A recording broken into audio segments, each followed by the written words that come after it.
Chapter 4. Wiglaf ran out of the library. Angus and Erica were high behind him.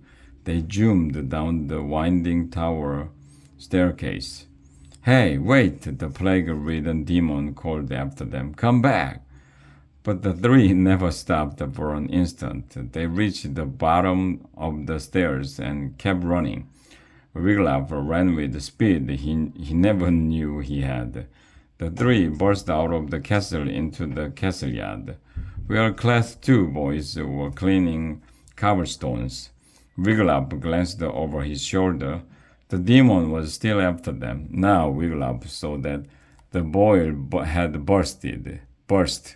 The demon's face was covered with hideous pink slime. The demon cut across the part of the yard that had just been scrubbed. He slipped on the slick cobblestones and fell. Two of the Class 2 boys stopped scrubbing and helped him up. But when they saw the ooze of the demon's face, they shrank back. I don't have boils, Jack shouted. He tried to rub the pink off his face. I don't have the plague. Boils, cried the Class 2 boys. The plague! They began running in all directions. Wiglaf, Erica, and Angus ran through the gatehouse and across the drawbridge. Wiglaf led the way to Huntsman's path. He didn't know how long he might run. He didn't care. He only knew he had to escape. The demon is gaining on us, Erica cried. What do you expect? Angus panted. He is wearing the shoes of a goddess. Hey, slow down. Do not desert me. Wiglaf and Erica glanced at each other.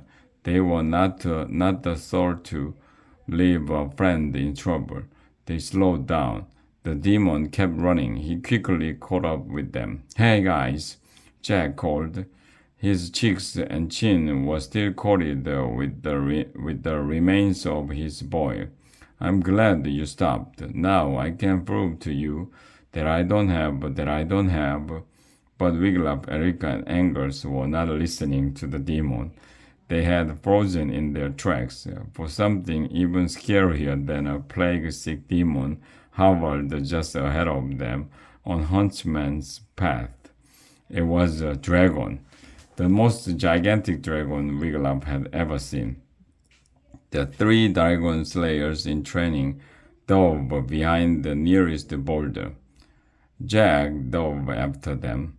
The four huddled together as the beast threshed its long spiked tail. It spread huge bat-like wings. Its neck grew even longer as it lifted its huge head up to peer over the rock at them. Guys, Jack managed. What are we going to do? Erica turned toward Jack. Now, do you believe in dragons? She asked. Wiglaf groaned. This was no time for Erica to get on one of her I told you so Jacks. I believe, Jack whispered. But what are we going to do? Wiglaf almost felt sorry for Jack. He sounded a lot like a very scared boy, not like a demon at all. Why ask us? Wiglaf said. You are the dragon slayers, Jack pointed out. This isn't a dragon we know, Erica told him. You need an introduction to slay, Jack asked. You do not understand, Wiglaf said. Every dragon in this kingdom has a name, and every dragon has a secret weakness. That is a part of what we learn here at DSA, and we do not know who this one is. Why not just ask its name? Jack suggested. Wiglaf was surprised to see Erica nod. She stood up and stepped out from behind the rock. She cupped her hands to her mouth. Hello there, good sir dragon, she yelled. Pray, what is your name? Had the demon cast a spell of insanity on Erica? Wiglaf wondered. This was no way to talk to a dragon. The dragon opened its mouth. It breathed out a burst of fire. Erica leaped back behind the rock. The ball hit the dirt. Wiglaf heard a nearby tree sizzle. Then, boom! It exploded in a shower of sparks. Hot cinders rained down on their heads. Who dares to ask my name? Thundered the beast. Wiglaf, Erica, and Angus knew better than to answer an angry dragon, but Jack evidently did not. He raised his head. He spit dirt out of his mouth. He said, "Four really nice, polite boys."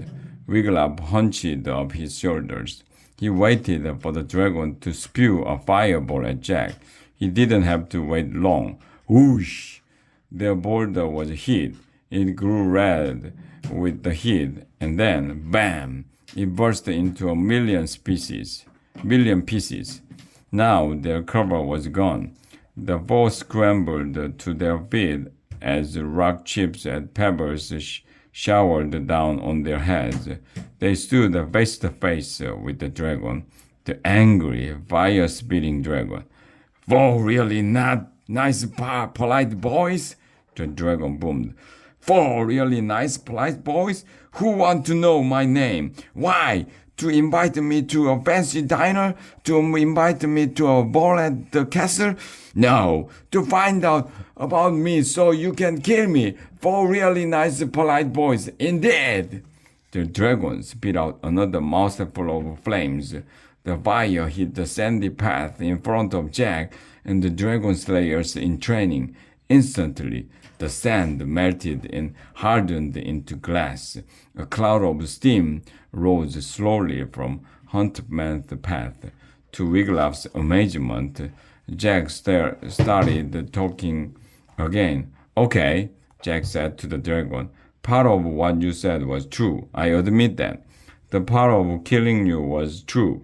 Wiglaf, Erica, and Angus hit the dirt again. They waited for the dragon to obliterate them all. But nothing happened. "It was only because we are afraid," Jack went on. "We are afraid because we thought you were going to kill us." Wiglaf picked out between his fingers. He saw the dragon's face. It looked angrier than ever. He wishes that Jack would disappear back into the page of a book or into the trunk of a tree. He didn't really care where, so long as he vanished. "You see a dragon, and right away you think it wants to kill you?" the dragon asked Jack. "Without even asking? You know what that is." "What?" asked Jack. "It is prejudice," cried the beast. "Prejudice against the dragons." Now Erica jumped up. "But Gusa Dragon," she said, all the other dragons we've met did want to kill us." "I'm not all the other dragons you've met," the dragon answered saucily. "And please do not address me as Gusa Dragon. My name is Aerith." "Okay, Aerith," Jack said. "Speaking for all of us, we are really sorry that we misjudged you. We had no idea you never killed boys like us." Wiglaf lowered his eyes. 10 minutes ago, Jack claimed not to believe in dragons. Now he was talking to this one like some long-lost friend. "Did I say that?" thundered the dragon at it. "Is that what I said? That I never kill boys like you? I did not say never." "So, you sometimes kill boys like us?" Jack asked.